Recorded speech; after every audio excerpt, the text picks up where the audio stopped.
This is SEC 205-002 discussion board 3 on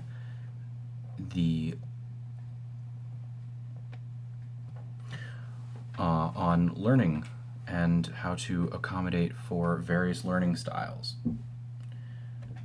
For part 1, one of the ways of making sure to reach out to all the various learning styles is to allow for time. One of the biggest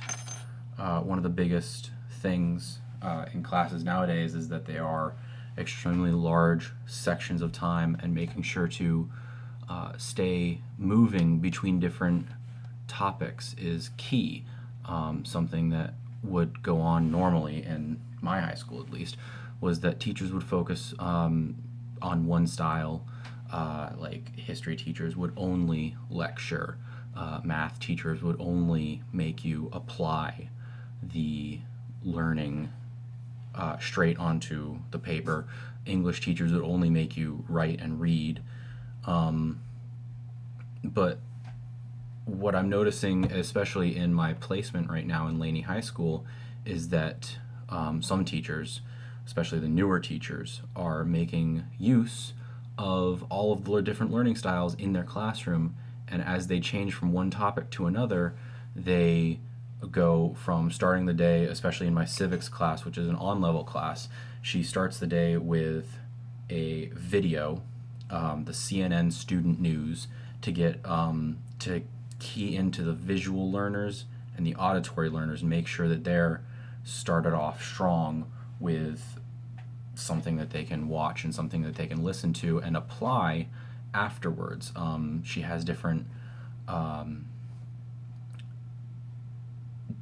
activities that she does afterwards. On Tuesdays, which is the day that I go, she does problems and solutions, where she takes the problems and has the class apply solutions to them as a class, come up with ideas, brainstorm, something like that.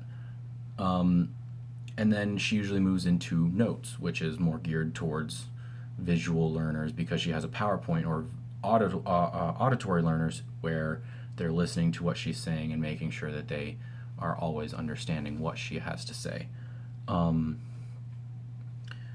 Now, something that doesn't get touched on in many classes is the tactile form of learning, where you're making things or you're using your body to make sure that you can really get in and make sure that you apply all of what you just learned in what may have been not your learning style, and get in and make sure that you have something that you can touch to study with, like flashcards, or in today's case, she had a lesson where they would take a sheet of printer paper and cut it up into little pieces, and you would draw on it an image depicting one of the amendments, and we were covering the first 10 amendments today.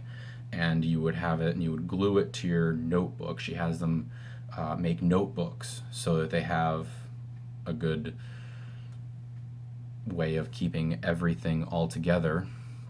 And she had them glue just the top portion of the paper so you could flip it up.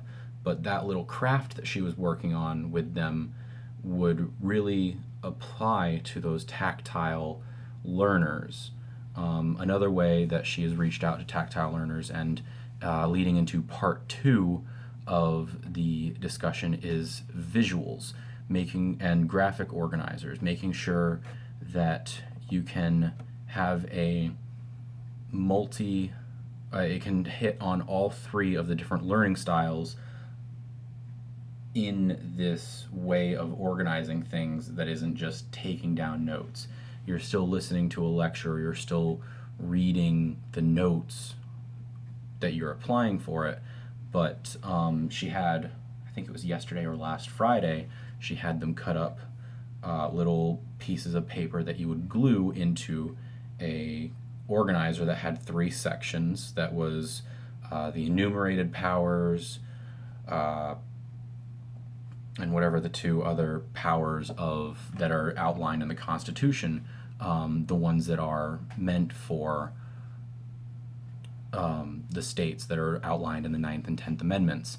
And she had the students do something like that yesterday. Well, instead of doing a traditional page of notes the way that she usually starts her class, she had them cut up those little things. And as she started going through them, as she started going through her notes on the PowerPoint, she would have them glue those little pieces of paper that they cut out that had the specific power on it. She would have them glue it to the piece of paper in the header.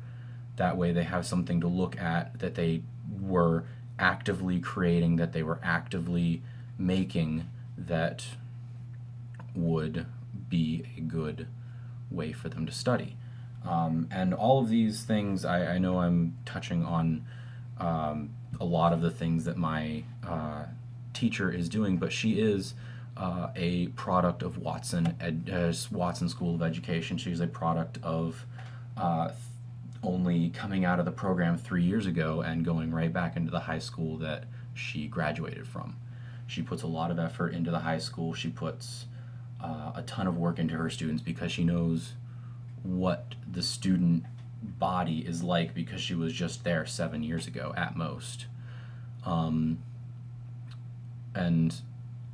something that the AP teacher that I'm sitting in, he doesn't do as much, is touch on all of these different learning styles. He has 30-ish students, and he expects them all to read the material the night before, possibly have a quiz the next day, and then read the notes as he reads them to them, but not actually take notes down, just highlight the important things. And that doesn't seem like it applies as well as these new learning styles that my first block teacher, Miss Young, has. So those were my thoughts on the two parts of the two questions that we had today. Thank you.